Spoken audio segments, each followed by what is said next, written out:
عزیز طلبہ السلام علیکم۔ آج کا جو ہمارا عنوان ہے سورۃ الانفال رکوع نمبر 5 کی آیات 38 تا 41۔ سب سے پہلے ہم ان آیات کے معنی پڑھتے ہیں۔ اعوذ باللہ من الشیطان الرجیم، بسم اللہ الرحمن الرحیم۔ قل، کہہ دو۔ ایک بات ذہن میں رکھیں کہ قرآن مجید کے اندر جہاں بھی قل کا لفظ آیا ہے تو اس سے مراد آپ صلی اللہ علیہ وآلہ وسلم کی ذات ہے، یعنی آپ اللہ تبارک و تعالیٰ کی طرف سے آپ صلی اللہ علیہ وسلم کو حکم دیا جاتا ہے کہ آپ آگے امت کو، لوگوں کو یہ پیغام پہنچا دیں، یہ بات کہہ دیں۔ قل، کہہ دو، ینتہو، وہ باز آ جائیں، ینتہو، وہ باز آ جائیں، یغفر، معاف کر دیا جائے گا، مجہول کا صیغہ ہے، یغفر، معاف کر دیا جائے گا، مضت مؤنث کا صیغہ ہے، گزر چکی، سنت بمعنی طریقہ، راستہ، قاتلوہم، ان سے لڑتے رہو،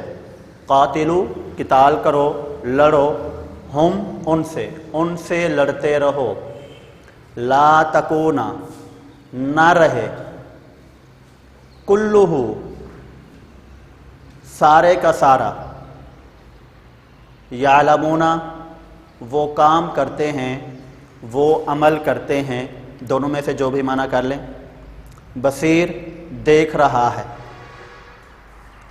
تولو، رو گردانی کریں، منہ پھیریں، اعراض کریں، رو گردانی کریں، مولاکم، تمہارا حمایتی، مولا بمعنی حمایتی، کم، تمہارا، مولاکم، تمہارا حمایتی، نعمہ، خوب، النصیر، مددگار، مدد کرنے والا، وَاعْلَمُوا، اور جان لو، غنمتم، تم غنیمت کے طور پر لاؤ۔ یہ غنیمت کیا ہے؟ یہ مال غنیمت۔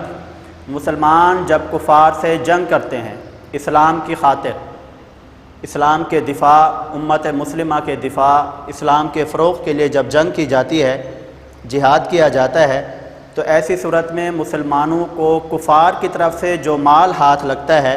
اسے مال غنیمت کہا جاتا ہے، اور یہ مسلمانوں کے لیے حلال ہے۔ خمسہ، اس کا 5واں حصہ،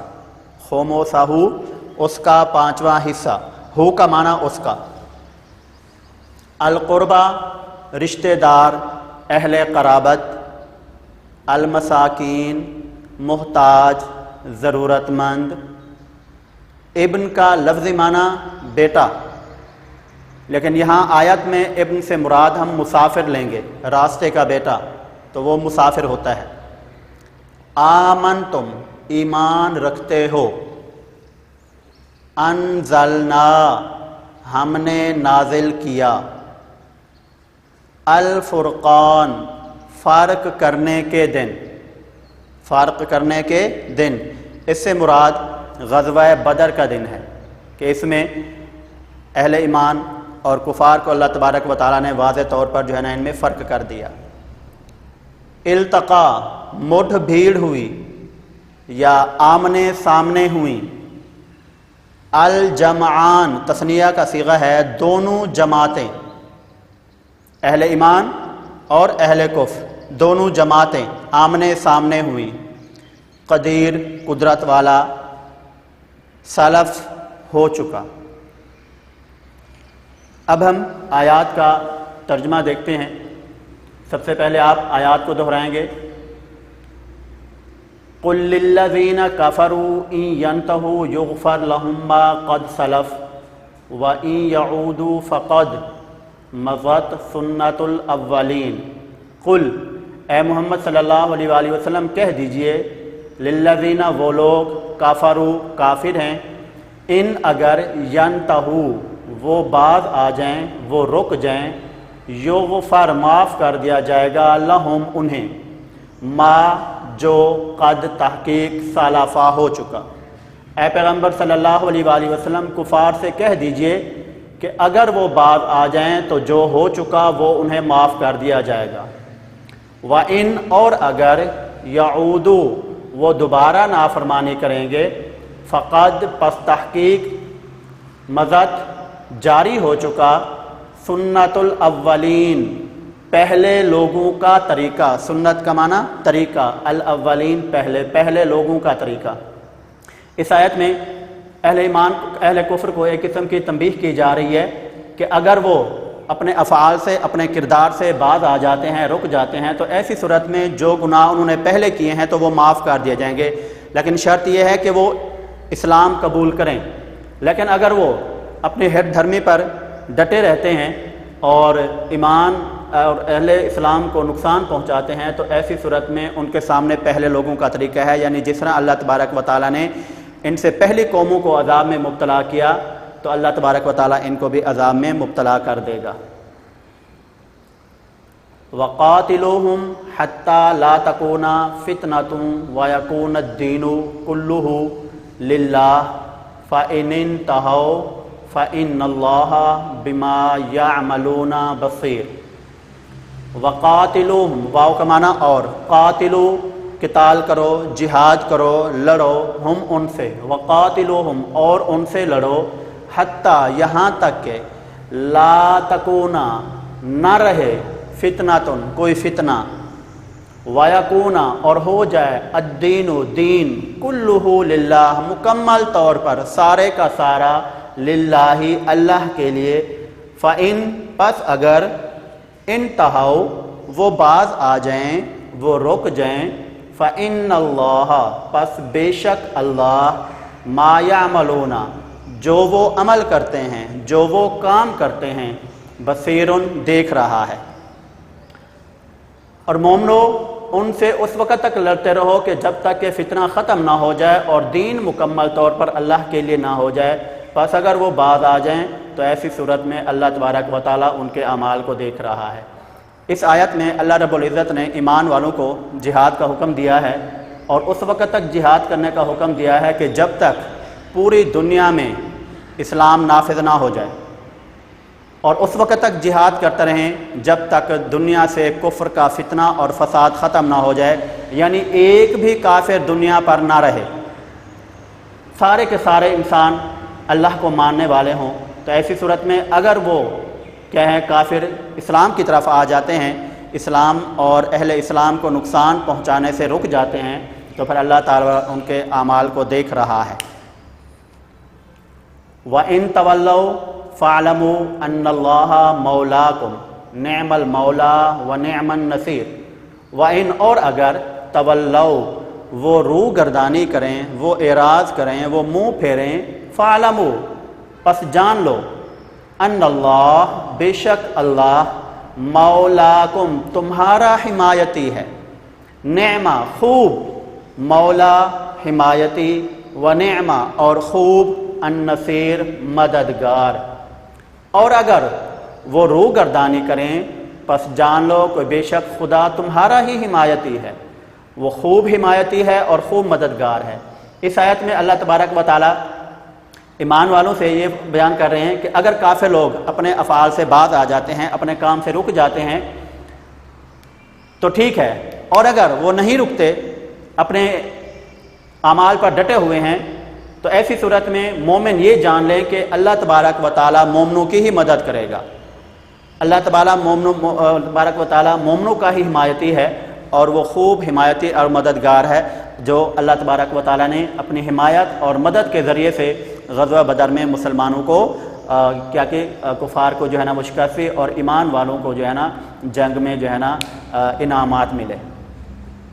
وَاعْلَمُوا اور جان رکھو، انما بے شک غنیمتم جو تم لوٹ کر لاؤ، من شیء کوئی بھی چیز،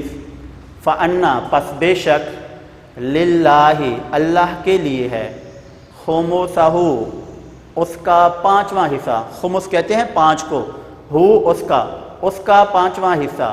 وللرسول اور رسول صلی اللہ علیہ وآلہ وسلم کے لیے ہے، ولذی القربى اور اہل قرابت کے لیے ہے اور رشتہ داروں کے لیے ہے، والیتامی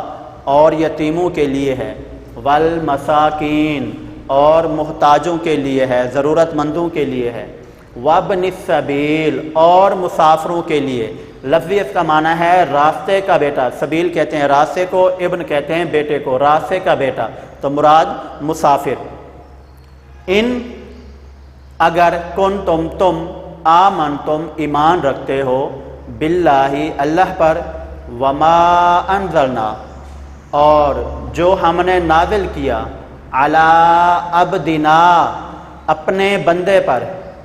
یوم الفرقان فرق کرنے کے دن، فیصلے کے دن، یوم جس دن، التقا آمنے سامنے ہوئی، مڈ بھیڑ ہوئی، الجمعان دونوں جماعتوں میں، واللہ اور اللہ، علی کل شیء ہر چیز پر، قدیر قدرت رکھنے والا ہے۔ وَاعْلَمُوا اور جان رکھو، بے شک جو تم کفار سے لوٹ کر لاؤ کوئی بھی چیز، پس بے شک اللہ کے لیے ہے اس کا 5واں حصہ، اور رسول صلی اللہ علیہ وآلہ وسلم کے لیے ہے، اور رشتہ داروں کے لیے ہے، اور یتیموں کے لیے ہے، اور مسکینوں کے لیے ہے، محتاجوں کے لیے ہے، ضرورت مندوں کے لیے ہے، وابن السبیل اور مسافروں کے لیے ہے۔ اگر تم ایمان رکھتے ہو اللہ پر اور جو ہم نے نازل کیا اپنے بندے پر، یوم الفرقان فیصلے کے دن، فرق کرنے کے دن، جس دن دونوں جماعتیں آمنے سامنے ہوئیں، اور اللہ ہر چیز پر قدرت رکھنے والا ہے۔ اس آیت میں اللہ تبارک و تعالی مال غنیمت کی تقسیم کے بارے میں ایمان والوں کو ایک حکم دے رہے ہیں، وہ یہ ہے کہ مومن جب بھی کفار سے جہاد کرتے ہیں، ایسی صورت میں ان کو جو بھی مال ملتا ہے یا کفار سے لوٹ کر لاتے ہیں، وہ کوئی بھی چیز ہو، انسان ہو، جانور ہو، یا نقدی ہو، زیورات ہوں، کوئی بھی چیز ہے، تو اس مال کے 5 حصے کیے جائیں گے۔ کل مال کے کتنے حصے کیے جائیں گے؟ 5 حصے کیے جائیں گے۔ اس کا جو 5واں حصہ ہوگا وہ اللہ اور اس کے رسول صلی اللہ علیہ وآلہ وسلم کے لیے ہوگا، یعنی ایک حصہ جو ہوگا 5 میں سے ایک حصہ اللہ اور اس کے رسول صلی اللہ علیہ وآلہ وسلم کے لیے، یعنی وہ اللہ اور کی راہ میں جو ہے نا وہ کیا کر دیا جائے گا؟ خرچ کر دیا جائے گا۔ اور باقی کے جو 4 حصے ہوں گے وہ مجاہدین میں تقسیم کیے جائیں گے۔ اب اللہ اور اس کے رسول صلی اللہ علیہ وآلہ وسلم کو جو ایک حصہ ہم نے نکالا ہے،